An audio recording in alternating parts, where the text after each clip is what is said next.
Lord Byron.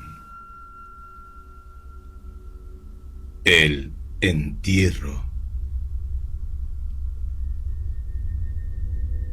En el año 1700, después de haber meditado algún tiempo sobre la posibilidad de viajar por tierras ignoradas por los viajeros, partí en compañía de un amigo, a quien me referiré como August Darvel. Era unos años mayor que yo, un hombre de fortuna considerable y de familia aristocrática. Ventajas que él ni devaluaba ni estimaba, gracias a su gran capacidad. Algunas circunstancias singulares en su historia personal lo habían convertido para mí en objeto de atención, interés y hasta de estimación, pero no disminuían ni sus modales reservados ni los ocasionales atisbos de angustia que a veces le acercaban a la enajenación. Yo era todavía un joven y había empezado a vivir temprano, pero mi intimidad con él era reciente.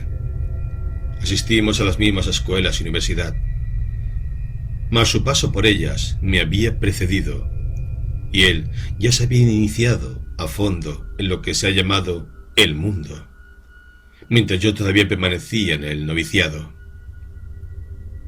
Durante ese tiempo escuché abundantes detalles, tanto de su vida pasada como de la presente, y, aunque en estas narraciones había muchas e irreconciliables contradicciones, podía yo inferir que él no era un ser común, sino alguien que, aun cuando se esforzara por no ser prosaico, seguía siendo notable. Había trabado conocimiento con él, intenté conquistar posteriormente su amistad, pero parecía que ésta era inalcanzable. Los afectos que pudiera haber sentido aparentaban para entonces o haberse extinto o concentrarse en él. Tuve suficientes oportunidades para observar que sus sentimientos eran intensos, pues, aun cuando los podía controlar, le era imposible esconderlos por completo. Sin embargo, tenía la facultad de dar a una pasión la apariencia de otra, de modo que resultaba difícil definir la naturaleza de lo que sucedía en su interior, y las expresiones de su rostro podían variar con tal rapidez, aunque ligeramente, que resultaba inútil tratar de escrutar su origen.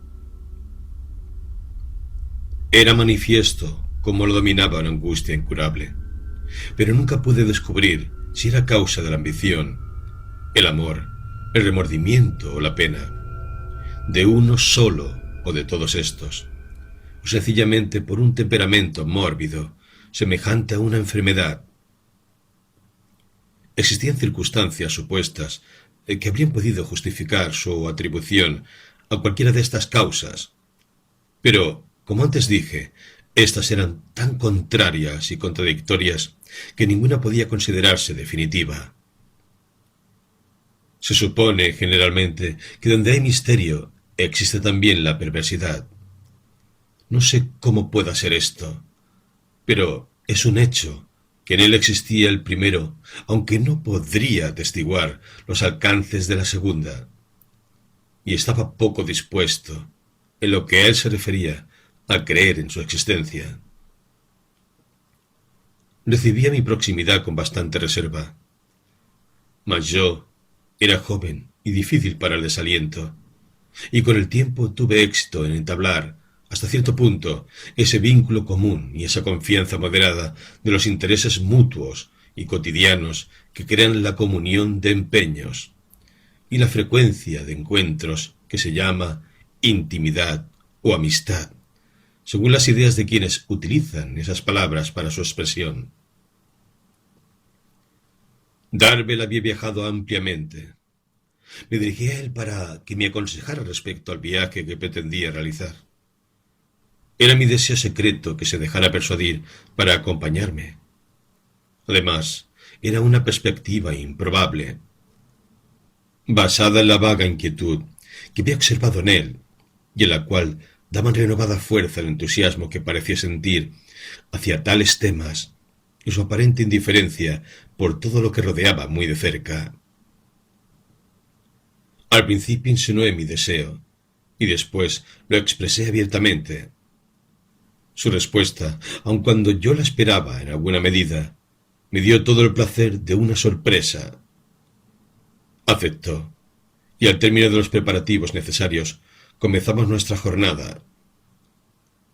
Después de viajar por varios países del sur de Europa, volvimos la atención hacia el este, de acuerdo con nuestro destino original.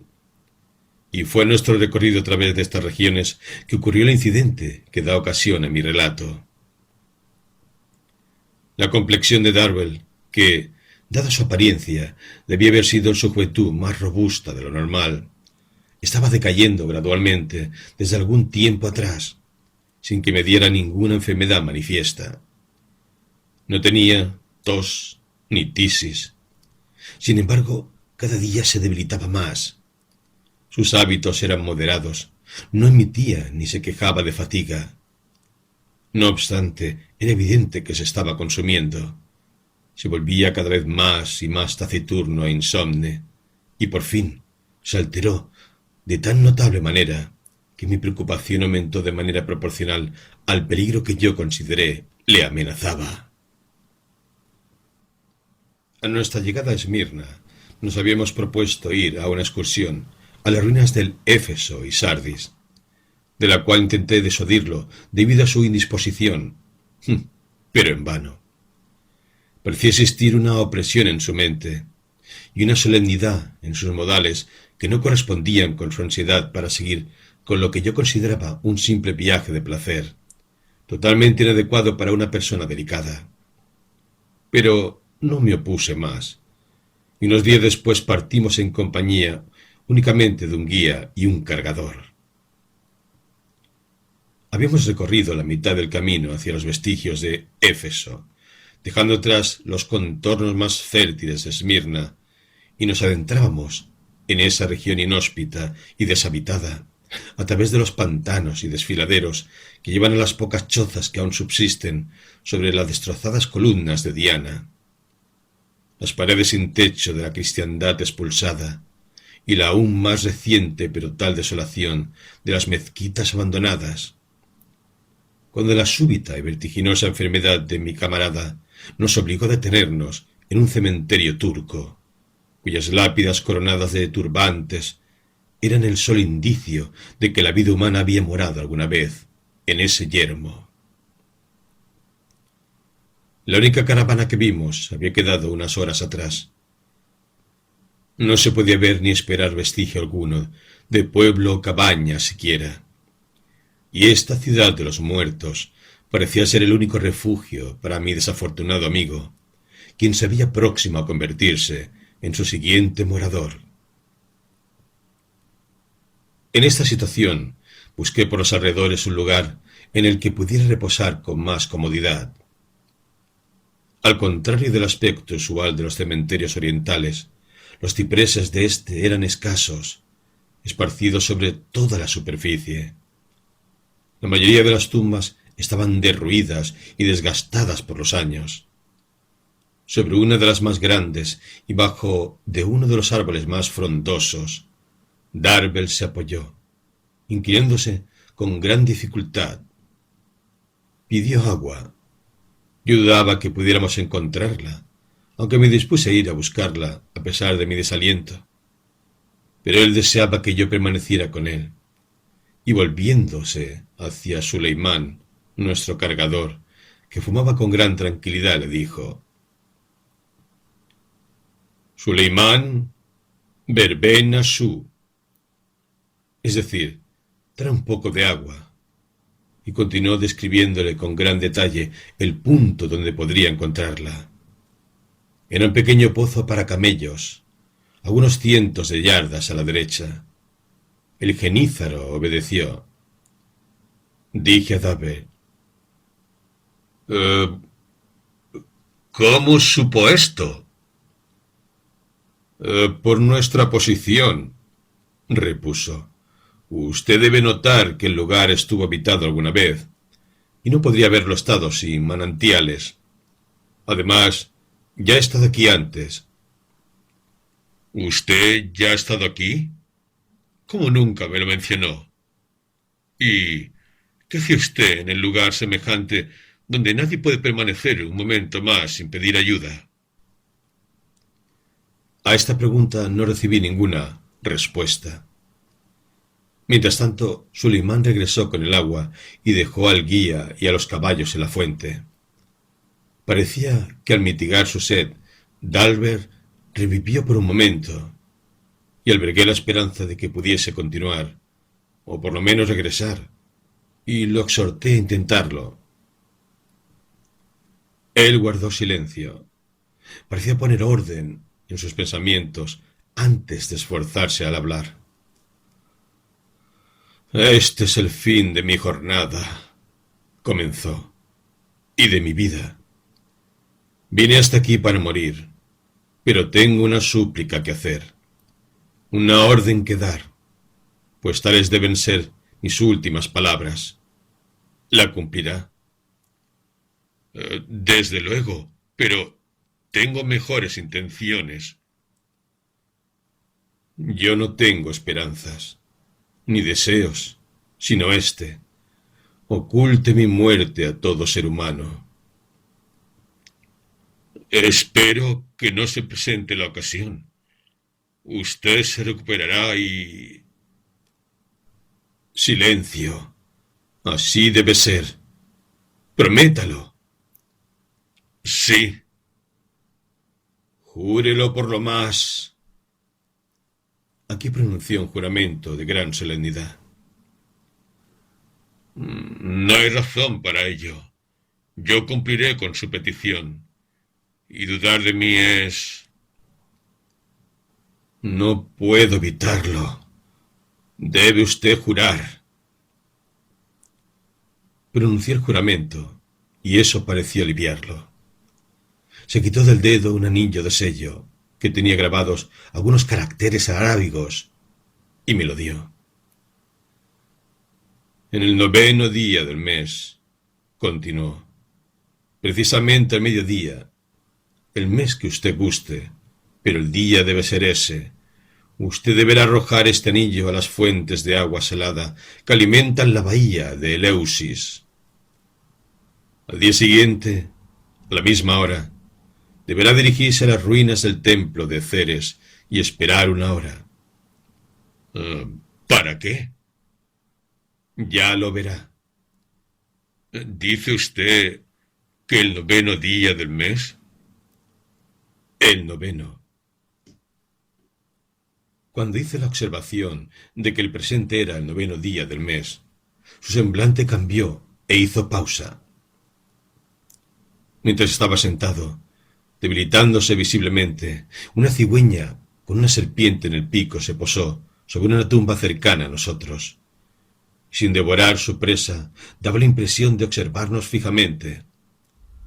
No sé lo que me impulsó a espantarla, pero el intento fue inútil. Hizo algunos círculos en el aire y regresó exactamente al mismo lugar. Darby la señaló y sonrió. Habló, no sé si para sí mismo o para mí, pero las palabras solo fueron: Está bien. ¿Qué es lo que está bien? ¿Qué quiere decir? No importa. Usted deberá enterrarme aquí esta noche, y en el punto exacto en que está parada esa ave. Ya conoce usted el resto de mis mandatos. Entonces procedió a darme algunas instrucciones sobre cómo podría ocultar mejor su muerte. Cuando terminó dijo: ¿Ve usted esa ave? Desde luego. ¿Y la serpiente que se estremece en su pico? Sin duda. No hay nada raro en ello. Es su presa natural. Pero resulta extraño que no la devore. Se rió de una manera espectral y dijo lánguidamente: Todavía no es el momento. Mientras hablaba, la cigüeña emprendió el vuelo. La seguí con los ojos un instante. No pude haber tardado más que en contar 10. Sentí aumentar el peso de Darvel, por poco que fuese, sobre mi hombro, y al volver a verlo a la cara, vi que había muerto. Me impresionó la repentina certeza inconfundible. En pocos minutos su semblante se tornó casi negro. Hubiera podido atribuir ese cambio tan rápido a la acción de algún veneno, si no hubiera estado consciente de que no tuvo oportunidad alguna de tomarlo sin que yo me diese cuenta. El día se acercaba a su final. El cuerpo se descomponía con rapidez. No quedaba nada más que cumplir su petición. Con ayuda del yatagán de Suleimán y de mi propio sable, excavamos una tumba poco profunda en el sitio que Darbel había indicado. La tierra cedió con facilidad. Tiempo atrás había recibido un ocupante ignoto. Cavamos lo más profundo que el tiempo permitió, y arrojando la tierra seca sobre todo lo que quedaba del ser tan singular que acababa de partir, cortamos algunos bloques de césped más verde que crecía en la tierra menos desgastada que nos rodeaba y lo pusimos sobre su sepulcro. Entre el asombro y la pena no podía derramar una lágrima.